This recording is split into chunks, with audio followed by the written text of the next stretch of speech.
Hello, नमस्कार. कसे आहात सर्व? मस्त आहात ना? मस्तच राहा. सर्वांना सर्वप्रथम श्री स्वामी समर्थ. तुम्हाला सर्वांना आजचा दिवस खूप छान आनंदाचा आणि आरोग्यदायी जाओ. तर आज जे मी टायटलमध्ये टाकलं आहे त्याविषयीच मी तुमच्यासोबत थोड्याशा अशा गप्पा मारणार आहे काम करता करता. तर हो, मला ही गोष्ट खूप प्रकर्षाने जाणवली की खरंच आपल्या विचारांमध्ये आपण जे अगदी छोटे-छोटे सुद्धा विचार करतो, त्या विचारांमध्ये एवढी, एवढी, एवढी ताकद आहे ना, की ते आपलं खरंच आपलं संपूर्ण आयुष्य, आपलं जीवन बदलू शकतं. तुम्ही नेहमी ऐकत असाल की बरेच जे मोठे गुरु म्हणा किंवा जे पण संत म्हणा, ज्यांनी पण सांगितले त्यांनी सगळ्यांनी सांगितले की पॉझिटिव्ह विचार करा. तर ह्यामध्ये काहीतरी गूढ दडलेलं असेलच. तर नक्कीच आहे की आपले विचार म्हणजे तुम्ही जसा विचार करता ना तशाच गोष्टी तुमच्या आयुष्यामध्ये घडत असतात. तर ही खूप छोटी गोष्ट आहे जी आपण खूप म्हणजे अगदी दुर्लक्ष करतो. पण खरंच आहे की तुम्ही एक असा स्वतःचा तुमचा अनुभव असेल किंवा माझे असे बरेचसे अनुभव आहेत की बऱ्याचदा मी काही गोष्टींचा म्हणजे डोक्यामध्ये फक्त विचार चालू असतो की असं होऊ शकतं, असं होत असेल वगैरे आणि नेमकी तीच गोष्ट होते. मग तेव्हा आपल्याला असं वाटतं की अरे हा योगायोगच असावा की जे मी विचार केलं तेच झालं. म्हणजे तुम्ही एखाद्या पाहुण्यांबद्दल विचार करत असाल आणि तेच तुमच्या अचानक घरी येऊ शकतात, म्हणजे येतात. किंवा तुम्ही जसं मी मागच्या काही बऱ्याच दिवसांपासून आहे ना, मी खूप डोक्यात आजारपण, मला बरंच नाहीये, मला बरंच वाटत नाहीये, माझं हेच दुखतंय, माझं तेच दुखतंय. असं जे कंटिन्यू सारखं विचार करत राहायचे आणि बोलतही राहायचे आणि त्याच्यामुळे काय होतं ना, जो आपला आजार असतो तो आणखीन जास्त वाढतो. म्हणजे असं म्हटलं जातं की जेही तुम्ही विचार करता, जेही तुमच्या डोक्यात येत असतात गोष्टी, तर त्या गोष्टी आहेत ना, हा जो निसर्ग आहे, हे जे युनिव्हर्स आहे ना, त्याच्यासोबत कनेक्ट होत असतात आणि त्याच तुमच्या आयुष्यामध्ये म्हणजे तुमच्याकडे त्या खेचल्या जात असतात. तुम्हाला जर माहीत असेल तर लॉ ऑफ अट्रॅक्शन म्हणजे जे तुम्ही विचार कराल तेच तुम्ही अट्रॅक्ट कराल. तर मग त्याच्यामध्ये हा प्रश्न येतो की तुम्ही पॉझिटिव्ह विचार करताय की तुम्ही निगेटिव्ह विचार करताय? जेव्हा पण तुम्ही पॉझिटिव्ह विचार करता तेव्हा पॉझिटिव्ह गोष्टी तुमच्याकडे अट्रॅक्ट होतात आणि जेव्हा तुम्ही निगेटिव्ह विचार करायला लागता तर ज्या पण काही निगेटिव्ह गोष्टी असतात तर त्या तुमच्यापर्यंत यायला सुरुवात होत असते. तर आता प्रश्न असा पडतो की ह्या विचारांवर मग कसा काय कंट्रोल ठेवायचा? कसं काय म्हणजे थांबवायचं यांना? तर विचारांना थांबवायचं नाही, विचारांना येऊ द्यायचं. पण विचार हे कुठून येतात? हे तुमच्या आतूनच येतात. तर तुम्ही विचार करताना तुम्ही एक पॉज घेत जा कुठेतरी. जेव्हा पण राग येतो किंवा कोणाबद्दल वाईट वाटतं, वाईट विचार येतात, तर तेव्हा तुम्ही थोडासा पॉज घेत जा.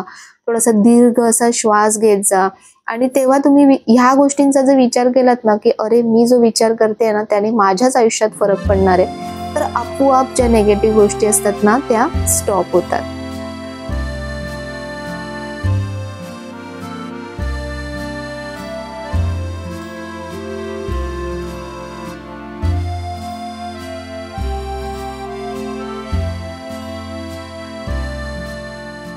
तर मागच्या वेळी मी किचनमध्ये बघा नवीन बरण्या मागवल्या होत्या.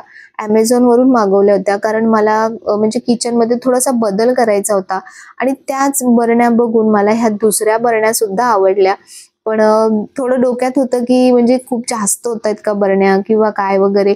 पण जेव्हा मी मागवल्या, आणल्या आणि जेव्हा ठेवल्या ना तुम्ही बघाल, तुम्ही पण मला सांगाल की ताई खरंच करेक्ट डिसिजन होता. तर प्रत्येक वेळेस आपले डिसिजन वर्क करतात किंवा वर्क कधी-कधी करतही नाहीत. पण ठीक आहे, आपण प्रयत्न करणं त्याच्यातून ते महत्वाचं आहे. मी ही का घेतल्या बरण्या तुम्ही आता मी बघितलं असेल बघा, ह्या बरणीवरती ही बरणी अगदी इझिली बसते आणि ह्या ज्या बरण्या मी आधी घेतल्या होत्या ना, त्या कारणासाठी ज्या घेतल्या होत्या ना, ते कारण माझं त्याचं फुलफिल झालंच नाही. मी ॲक्चुअली ड्रायफ्रुट्ससाठी घेतल्या होत्या, की समोरच असे ड्रायफ्रुट्स राहतील आणि पटकन कोणी तोंडात टाकू शकतं. समोर ज्या गोष्टी समोर दिसतात आपल्याला, तर त्या आपल्या जास्त वापरल्या सुद्धा जातात. आणि काही गोष्टी बऱ्याच बघा आपण नुसत्या डब्यांमध्ये भरून ठेवतो आणि लक्ष राहत नाही आणि नंतर मग त्या गोष्टी कधी-कधी खराब सुद्धा होऊन जातात. तर म्हणून असं होऊ नये म्हणून जेही तुमच्या घरात जेही कुठे सामान आहे, किचनमध्ये म्हणा, इतर ठिकाणी म्हणा, बऱ्यापैकी व्हिजिबल असणं खूप महत्वाचं आहे. म्हणजे दिसलं पाहिजे डोळ्यांना तरच तुम्हाला लक्षात राहतं किंवा मग आपण आतमध्ये जेव्हा सामान ठेवतो तेव्हा मग आपल्याला सारखं त्याच्यामध्ये बघत राहावं लागतं की काय आहे काय नाही आहे. तर म्हणून मी हे डब्बे मागवलेत आणि तुम्ही बघाल पुढे की खरंच खूप छान मस्त, म्हणजे हा जो निर्णय मी घेतला ना डब्बे घेण्याचा, तो हा खरंच फुलफिल झाला माझा निर्णय. तर विचार करण्याच्या बाबतीत आपण पुन्हा तिकडे त्या टॉपिक वरती येऊया की विचार करणं, पॉझिटिव्ह विचार करणं, चांगलं विचार करणं खरंच किती किती महत्वाचं आहे. आपण बऱ्याचदा असं म्हणतो की प्रत्येकाला प्रत्येकाच्या कर्माची फळं ही मिळतच असतात. तर कर्म म्हणजे फक्त ऍक्शन नाही, तुम्ही दुसऱ्यांबद्दल काय विचार करताय हे सुद्धा एक प्रकारचं आपलं कर्मच असतं. जेव्हा आपण दुसऱ्याबद्दल वाईट विचार करायला सुरुवात करतो ना, तर त्या व्यक्तीचे जे वाईट कर्म असतात ना, तर ते आपल्या कर्मांमध्ये नकळत जोडले जात असतात. तर म्हणून बघा, फक्त विचारांनी सुद्धा आपला जो कर्माचा बॅलन्स आहे तर तो कमी होऊ शकतो. तर आता तुम्हीच विचार करा की खरंच आपल्याला काय करायला पाहिजे. तर सतत आपल्याला चांगले विचार यावे, चांगल्या गोष्टी आपण आपल्या डोक्यात याव्यात, ह्यासाठी आपण खरंच काय करायला पाहिजे.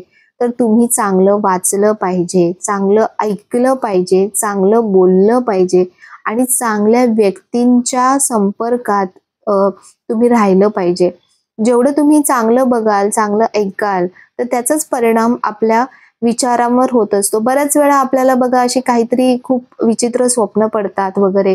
तर कसं असतं ना, आपलं जो एक सुप्त मन, जे अनकॉन्शियस माइंड आपण म्हणतो, तर त्याच्यावरती जे आपण विचार करत असतो ना, त्याचा परिणाम त्याच्यावरती होत असतो आणि त्यामुळे त्याच गोष्टी अशा विचित्र स्वरूप घेऊन आपल्याला स्वप्नामध्ये दिसत असतात आणि आपण परत मग त्याचे काही ना काही तर्क वितर्क करत असतो. तर असो, पण त्यातला सांगण्याचा माझा मुद्दा हा आहे की तुम्ही जे पेराल ना तेच उगतं. तर अशीच ही गोष्ट आहे. म्हणून छान विचार करा, मोठे विचार करा. जेवढं तुम्ही चांगला विचार कराल ना, तुम्ही तेवढ्या त्या गोष्टी अट्रॅक्ट कराल. हा खूप मोठा एक सिद्धांत म्हटलात तरी चालेल, खूप मोठा सिद्धांत आहे की जसं विचार कराल तसंच आपल्या आयुष्यामध्ये घडत असतं. तर कुठलीही गोष्ट जेव्हा आपण बाजारातून घेऊन येतो ना, तर ती गोष्ट पहिले म्हणजे ते पूर्ण स्वच्छ व्यवस्थित केलं पाहिजे आणि त्यानंतरच वापरलं पाहिजे, कारण ते कुठून कुठून प्रोसेस होऊन आपल्यापर्यंत पोचत असतं. तर म्हणूनच जसं ही गोष्ट जशी आहे ना, तशीच आपली मनाची सुद्धा गोष्ट आहे की बऱ्याच गोष्टी आपण ऐकत असतो, पण जे आपण ऐकतो ते तितकंच खरं आहे का, त्याच्यावर खरंच आपण तेवढा विश्वास ठेवला पाहिजे का, ह्याचा सुद्धा विचार आपण केला पाहिजे. जसं या सगळ्या गोष्टी आपण बाहेरून आल्यानंतर स्वच्छ करतो ना, तसंच आपल्या मनाला सुद्धा फिल्टर करणं, स्वच्छ करणं हे सुद्धा आपलंच काम आहे. ज्या गोष्टी आपल्याला खरंच महत्वाच्या आहेत त्याच गोष्टी आपण घेतल्या पाहिजे आणि ज्या गोष्टी खरंच काही कामाच्या नाहीयेत त्या गोष्टींकडे दुर्लक्ष करणंच केव्हाही चांगलं. बहुतांशदा असं होतं की खरंच काही गोष्टी आपल्या काहीच कामाच्या नसतात, पण त्यावरती विचार करण्यामध्ये आपण आपलं इतकं डोकं खर्च करतो, त्याचं अननेसेसरी आपण टेन्शन, स्ट्रेस या गोष्टी घेऊन बसतो आणि त्यातून निष्पन्न असं काहीच होणारं नसतं. तर त्याच्यामुळे विचार करताना खूप शांत आणि सावधानतेने आणि चांगल्या मनाने आपण विचार करणं खूप जरुरी आहे. जसं मी तुम्हाला सांगितलं की मी हे डबे खरंच कशासाठी मागवले होते. तर आधीचे जे डबे मागवले होते ते तुम्ही बघितलेत की त्या डब्यांची कॅपॅसिटी खूप जास्त आहे. तर आता हे जे ड्रायफ्रुट्स आहेत ते आपण एवढे, म्हणजे मी तरी एवढे खूप क्वांटिटीमध्ये आणत नाही. महिन्याभराला मला पुरतील तर एवढेच मी आणते आणि खूप जास्त पण आपण भरून ठेवले ना तर कधी-कधी ह्या गोष्टी खराब सुद्धा होतात. तर म्हणून मला सेकंड थॉट आला की हे डब्बे सुद्धा मागवून बघू आपण. आणि पहिले जे डब्बे मागवले होते त्याची क्वालिटी खरंच खूप चांगली वाटली मला. तर म्हणून मी हे दुसरे डब्बे मागवले आणि बघा, जे म्हणजे ड्रायफ्रुटसाठी स्पेशली मला हे डबे हवे होते आणि त्याचा पुरेपूर छान असा उपयोग त्या डब्यांचा होतोय. हे बघून खूप खूप खूप भारी वाटतं. म्हणजे मगाशी जसं मी तुम्हाला म्हटलं की जेव्हा एखादी गोष्ट आपण त्या गोष्टीसाठी पर्टिक्युलरली ती मागवतो आणि ती गोष्ट जेव्हा फुलफिल होते ना, तेव्हा खूप खूप खूप बरं वाटतं. तर जर आपल्या विचारांमध्ये एवढी ताकद असेल तर मला सांगा, आपण नक्की काय विचार करायला पाहिजे. तर काय विचार करायला पाहिजे हा पूर्णतः तुमचा प्रश्न आहे. मी तर म्हणेन की खूप मस्त मस्त विचार करा. जे तुम्हाला वाटतंय की तुमच्या आयुष्यामध्ये ज्या गोष्टी खरंच झाल्या पाहिजेत, तर अशा गोष्टींचाच नेहमी विचार करत राहा. बघा, कधी ना कधी त्या गोष्टी नक्की आपल्या आयुष्यामध्ये फुलफिल होतात. तर आता हे बघा, असे जे कंटेनर्स येतात ज्याच्यासोबत ड्रायफ्रुट्स म्हणजे येतात, तर हे डब्बे ना खूप टेम्पररी असतात. हे एकदम साधं प्लास्टिक असतं आणि आपण त्याच्यामध्येच ते सगळं ठेवतो वस्तू, आणि त्यामुळे आपण जे खातो ना त्याचे बरेचसे त्यातून ज्या मिळणाऱ्या गोष्टी असतात तर त्या कमी होत असतात. म्हणून त्यामधून ते नेहमी काढून ठेवून चांगल्या बरण्यांमध्ये किंवा चांगल्या स्टोरेजमध्ये, कंटेनर्समध्ये ते भरून ठेवले पाहिजे. तर बघा, हे डबे असे एकावर एक सुद्धा तुम्ही उभे करून ठेवू शकता. आणि मला जो ह्याच्यामध्ये प्लस पॉईंट मिळाला तो म्हणजे की माझ्याकडे ही जागाच खूप लिमिटेड होती, पण या बरण्यांच्या वरती त्या बरण्या मी व्यवस्थित ठेवू शकते. हे बघा, माझी जागा किती किती स्टोर म्हणजे वाचली याच्यामध्ये. तर तेच मला खूप भारी वाटलं की जो खरंच विचार केला तो एकदम परफेक्ट अप्लाय झाला. यामुळे काय होईल ना, की ज्या माझ्या या मोठ्या बरण्या मी घेतल्या होत्या, तर त्याच्यामध्ये बऱ्यापैकी मी माझे जे कडधान्य, डाळी ज्या आपल्याला रोज लागतात आणि समोर अशा असतील ना, तर माहितीही पडतात की खरंच कुठली डाळ किती उरली आहे, किती कडधान्य आपल्याकडे बाकी आहे. तर त्याच्या हिशोबाने रोजचं जे भाज्यांचं, आमटीचं जे पण प्लॅनिंग आहे ते करू शकतो. आपला बराचसा वेळ स्त्रियांचा हा स्वयंपाकघरात जातो आणि स्वयंपाकघरात फक्त एकच गोष्ट नसते. एखादी भाजी किंवा एखादं काही बनवण्यासाठी त्याची जी प्रोसेस असते त्याला खूप वेळ जात असतो आणि त्याच्यामुळे रिकामी म्हणजे जे डोकं असतं ना, ते असं म्हणतात ना की शैतान का घर होता है, तर तसंच काहीसं असतं. तर म्हणून मी काय करते, एकटी करत नाही. या गोष्टी करताना ना छान मला जे टीव्हीचे प्रोग्राम्स किंवा काही गोष्टी ज्या आपल्याला आवडतात ऐकायला, बघायला, तर ते बघता बघता ह्या गोष्टी आधीच थोड्याशा प्री प्लॅन करून ठेवते. आता ह्या भाज्या उद्याच्या आहेत त्या मी आधीच थोड्याशा चिरून ठेवते. म्हणजे मग तुम्हाला ती गोष्ट करताना बराचसा टाइम सुद्धा वाचतो आणि तुमच्या डोक्यात त्यावेळी जे विचार येत असतात त्या विचारांना सुद्धा तुम्ही छानपैकी टर्न करू शकता म्हणा किंवा कंट्रोल करू शकता. तर एका वेळेस आपल्या अशा या 2 गोष्टी होतात. तर ह्या भाज्या मी जास्त दिवसांच्या चिरून ठेवत नाही. फक्त उद्याच्या दिवसासाठी जी लागणारी भाजी आहे, तर तेवढ्याच भाज्या मी चिरून ठेवते. तर विचार करण्याच्या बाबतीत जे पण काही मी तुम्हाला सांगितलं, ते खरंच खूप खूप खूप प्रभावी आहे आणि खरंही आहे. तुम्ही करून बघा. तुम्हाला नक्कीच या गोष्टीचे अनुभव येतील किंवा बऱ्याच जणांना तर अनुभव आले सुद्धा असतील. तर मग काय विचार करताय?